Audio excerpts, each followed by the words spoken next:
Et yo les gars, on se retrouve pour la dernière partie de l'aventure Bait et où je donnerai du coup mon avis à la fin de la vidéo sur ce produit là, ce que j'en pense sincèrement, ses avantages, ses défauts. Allez, on est parti. Alors, du coup on prend le 21.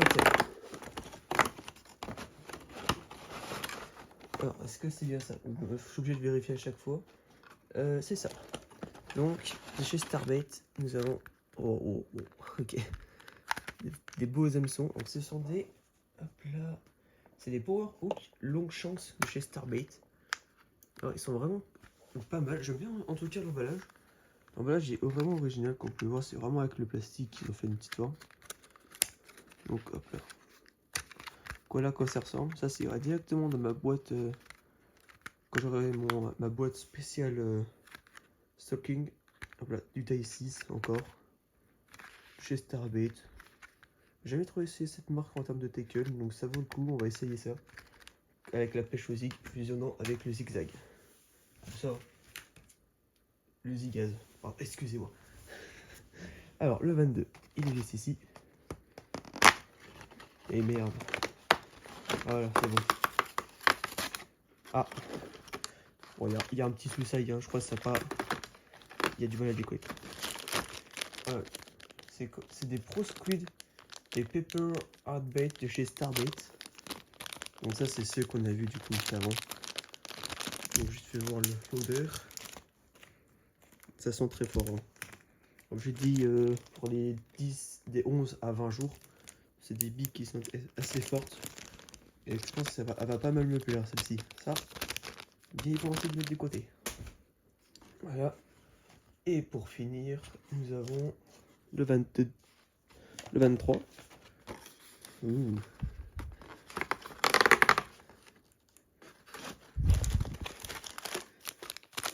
Oh, j'aime bien la couleur. Ce sont des citrus de chez Nash en rose. Alors, c'est plus le même rose qu'avant, de mémoire. Il en fait plus palme. Et voilà. Du citrus, hein. Bon, c'est connu maintenant. Ça sent toujours aussi bon. Et enfin, le 24. Mais juste avant, je tenais à vous souhaiter à tous un joyeux Noël. Pour commencer, j'espère que le Père Noël vous a bien gâté. Et aussi de très bonnes fêtes, donc avec le nouvel an. Parce qu'il n'y aura pas de vidéo avant janvier, courant janvier. Et pour le 24, nous avons un Ball Maker de chez Nash. Alors, je n'ai jamais utilisé ce produit, je le connaissais de vue, jamais vu l'utilisation. Mais de mémoire, ça permet de créer des boules justement d'amorce en venant appuyer sur les deux trucs, en mettant comme ça. Là, en dessous, vous avez une petite loupette. Normalement, ça va monter, puis hop là, vous serrez. Je crois que vous tournez un peu. Vous ouvrez, puis vous avez une petite boule d'amorce. Je crois que ça sert à ça. Mais bon, c'est un bon petit produit. C'est bien pour tester des choses. Voilà. Donc ce camion là, il est pas vide. Le plomb. Le plomb de chez Fox. En combien? 71 grammes. En distance. Donc ça c'était celui du 10. Non attendez. C'était celui du 15, celui qu'on avait rien eu. Bah c'était ça. Hop là. On va voir s'il manque rien. Et enfin. Alors maintenant que c'est ouvert, je vais pouvoir vous parler plus en détail du coup des points négatifs pour commencer. Il faut toujours dire le négatif en premier. C'est faux. Pourquoi avoir fait ça? Je comprends, c'est voilà, plus petit, c'est plus simple, je pense, à fabriquer aussi. Hein. Mais non, ça s'est baladé tout le long. Il n'y a rien qui restait à sa place initiale. J'ai dû ouvrir des cases un peu avant. Voilà. Donc ça c'est très con de leur part.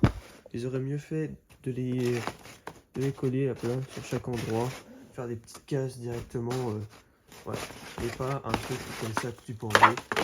Après je pense que les gens pouvaient le mettre comme on peut le voir ici. Le fixer au mur. Est-ce qu'ils voulaient que les gens puissent l'afficher au mur? Mais bon. J'y crois très très moyen. Ça c'est le plus gros défaut. Alors le deuxième c'est que je dirais sur certaines pochettes de pop-up, On va en mettre quelques-unes que j'ai repérées, voilà, un peu radis. Voilà. Il reste tous 2 produits, on va dire. Parce qu'après le reste, hein, comme on peut le voir, il y a du vin, il y en a 5. 5 c'est très bien pour tester un produit, hein, même en 16 et tout, c'est très bien. Il y a rien à redire là-dessus. C'est très bien. Et quand vous ouvrez et vous avez 3 petites pop-up qui traînent dans un petit paquet, voilà, c'est pas que c'est un peu nul, mais franchement, je trouve un peu limite pour le prix de ce calendrier de l'avant. Je conçois qu'il y a certains produits qui sont franchement pas donnés. Quand on voit, hop là, la multitude de tackles proposés par les marques. Donc on a du Starbait, du Fox, du Nage, du Car Spirit en balle, du Car Spirit, hein, voilà. Et du coup, si on place tout par marque, voilà, on a pas mal de produits de chez Nage, Fox, Car Spirit et Starbait, il y en a un peu moins. Mais ce que j'aurais peut-être préféré voir dans ce calendrier de l'avant, c'est de voir plus des marques indé que des grosses marques déjà. Donc des marques indé avec des choses un peu mieux, mieux, voilà, c'est chacun son avis. Personnellement, des kickerons comme ça, je trouve ça pas le tip top personnellement pour mon utilisation. Pareil pour les kickers, ceux-là, ça fait un bon moment, je crois, qu'ils sont sortis. Donc, un peu dommage. Je trouve qu'il manque un peu, voilà, ça manque un peu de trucs. Et ce qui est un peu dommage aussi à côté, c'est que c'est que du tackle pour la pêche aux zig principalement, ou la pêche avec des petites pop-up. Donc en gros, de la pêche en étang. Et vu que moi, cette année, je compte être plus sur de la rivière, de la Saône, voire même des lacs, ce type de produit m'intéresse pas forcément. C'est pas ce que je recherche en premier. C'est sûr que bon, voilà, avoir des petits trucs comme ça fait toujours plaisir, hein, ça remplit une boîte à pêche, voilà, du zig pour tester, pourquoi pas. Ça, c'est une très bonne idée par contre. Parce que le zig, beaucoup de gens ne connaissent pas. Comme moi, je ne connais pas la pratique exacte, comment ça se passe et tout. Donc ça, c'est très bien pour faire des tests. Mais bon, voilà. Au bout d'un moment, je comprends que je pense devoir avoir des budgets sur chaque aventure bait. Mais je trouve pour la quantité de certaines choses, je trouve ça un peu, voilà, un peu limite. Après, c'est mon avis personnel, hein. Je pense qu'il y en a plein qui diront comme quoi c'est un bon calendrier de l'avant. Et ça, je dis pas le contraire, il y a quand même des beaux produits, des belles marques. Mais peut-être un peu plus de marques d'indépendance aurait été assez intéressant, voir ce que proposaient des gens qui sont pas forcément depuis voilà, des 20-30 ans dans la pêche, ce que ça pouvait proposer.